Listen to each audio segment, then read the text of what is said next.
What about it, YouTube? Alright, you're gonna get some Gen X Chronicles, okay?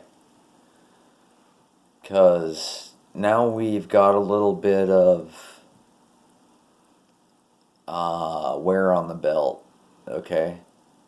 Now we've got a little bit of rust behind our ears. I don't know. Now we're a little worn in. Now we've seen a little bit that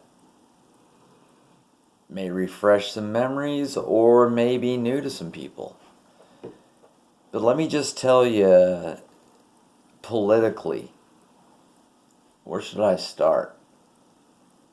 I mean, walking through the years, all right, born early in the hippie generation, or right midstream in the hippie generation. The first election I can remember was 76 with Carter. But I was way too young to know anything about anything, right? All I knew was it was 1976, and it was the best thing in the world to be an American, and it was the worst thing in the world to be a communist. And if you hear certain alarms go off, it's a drill and you should get under your desk. Okay? That's all I knew. But as far as like the mood, everything was A-OK Americana. I mean, it was way A-OK. But I didn't know anything about as far as like a dog in the fight at all in the election. Then I remember having to do a report, and so I was more in tune during the 1980 election, for sure. And there was Anderson, and there was Clinton trying to be reelected, and there was Reagan. And I just remember such a rebuke of Clinton. My dad had a Mickey Mouse poster, I remember, that I used to laugh at. I was young, but I used to laugh at it because it had Mickey Mouse with his middle finger up, and he was saying, hey you, Iran. And that was Mickey Mouse going like that. Okay? There was a hostage situation. I don't know if anybody remembers, and it was botched, and Carter took all the blame. Did I say Clinton before? I'm sorry if I did. I meant Carter if I said Clinton. Carter took all the blame, and also Volcker stuck it to the economy. You see, Trump, right quick, let's just get that figured out, because we went through that too with Ron Paul, I'll get to. But right quick, Trump doesn't let the Fed do to him what they did to Carter. Volcker rose interest rates. All kinds of, I mean, it slowed everything down to almost a halt. And housing, and anybody involved in housing and construction was really affected, and money's hard to find and get when interest rates are high. It dries up, so we had a shit economy, and then you had the botched crap that happened. But under Carter, there were no foreign wars. And like, that's like maybe the only time in U.S. history or something. It's a crazy, I would say, feather in Carter's cap. But anyway, the only administration where there was no foreign wars America was involved in. So here comes Reagan, and again there was, 1976 and everything, and we're ready for someone to solve the crap, and we're ready for this guy who's patriotic, supposedly, right? But he came from Hollywood, but it was suspicious even with him to some people. The comedian Bill Hicks was hugely suspicious of him. I kind of, for years, and maybe still, I don't know if this is correct or not, but it seemed like, because I was there, and I remember we got this thing called a weekly reader that would come to us as kids at school. And the front page of the weekly reader had Reagan, and we were all like joking around, like taking our red pencils and drawing a bullet hole underneath his armpit because we were just kids joking around, little jackasses, you know. But the point is, after that, it was like he ate jelly beans, and maybe Bush was sort of the guy running the show.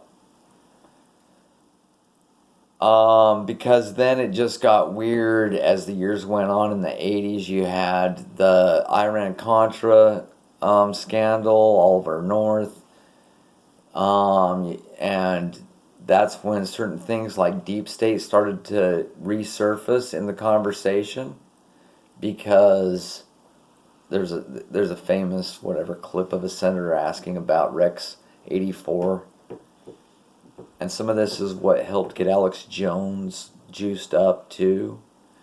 But still, there's this. What I want you to understand is, so like growing up and like going through 1976, it's like, you know, it was patriotic. Supposedly we went to the moon, and we won't get into that right now. But supposedly that was like a juice, and we were out of Vietnam, so that was like juice. And then Reagan gets elected, and that was like juice. And so there's this American and definitely anti-communist. As a kid, we used to like mock it. Like seriously, we would mock communism. We just knew that was not American way to live. Like, we were free. We lived in the greatest country ever that there was, and we were the best, and that was it. And it was, so I grew up with that. And I grew up with that strong. Like I say, that was like in my DNA as a child. And still, but that was built into me. And then, so Reagan, and then you had the Iran-Contra, and then Rex 84, and then it's like shadow government, and then it goes back. If you were old enough, I'm not old enough, but if you're old enough, then you know about Kennedy, and you know about those situations with, and before that with the closing speech of Eisenhower warning us about the military-industrial complex, and then JFK and the CIA. And so there seems to be, if we fast forward right quick to where we are now, there seems to be credence into these little blips throughout history, right? So we first get warned by Eisenhower, then there's JFK who tries to bust the CIA up into a million pieces, then that doesn't happen, then the CIA that was there magically is the vice president. When Reagan fought Bush in the primaries, and Reagan swore he'd never have him as his running mate, magically, ba-bing, here we are, buddies, and ba-bing, Reagan gets shot, and ba-bing, now we have sneaky deals going on with CIA and Iran-Contra, and there's evidence of Bush and all of that tied somehow into the Mena, Arkansas crap with Clinton. So, I mean, this stuff, so if you're growing up when I did, and you're trying to pay attention to politics, and you're a patriot because you grew up, and it was 1976 and everything, right? And so you're trying to make good choices, and you think, hey, Reagan was great, but then Bush gets in, right? And he was like, no new taxes. He just seemed phony. He didn't have a, he couldn't sell himself very well, if that makes sense, right? especially against Slick Willie, right? But the torch got handed so conveniently, and they seem like such good friends and always have been, the Bushes and the Clintons, right?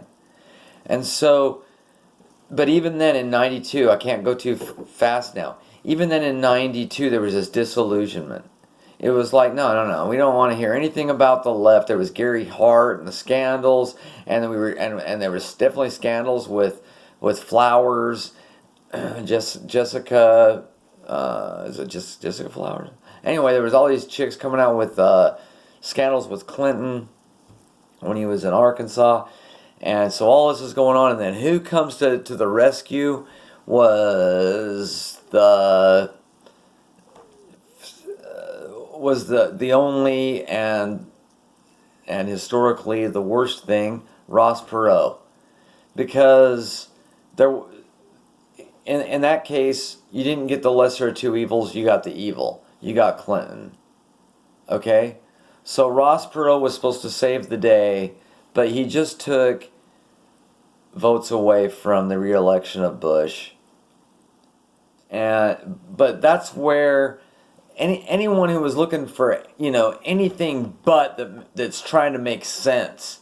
And there was Perot saying, these guys don't know how to run anything. I've run $1 million business, and you can watch me just run stuff like this and that and the other. And Arkansas, oh yeah, that's like the guy that runs the Quickie Check telling me that runs Costco and Walmart what the time is. Billy Clinton doesn't know nothing, and I can fix it. I can fix it because I've run businesses. And so people that were looking for, I would say, libertarians, if you will, the third party independents, if you will, anyone that was willing to grift away from the two-party paradigm went to Perot. And then it happened again in 96 with Dole and Clinton, and it was the same thing over again.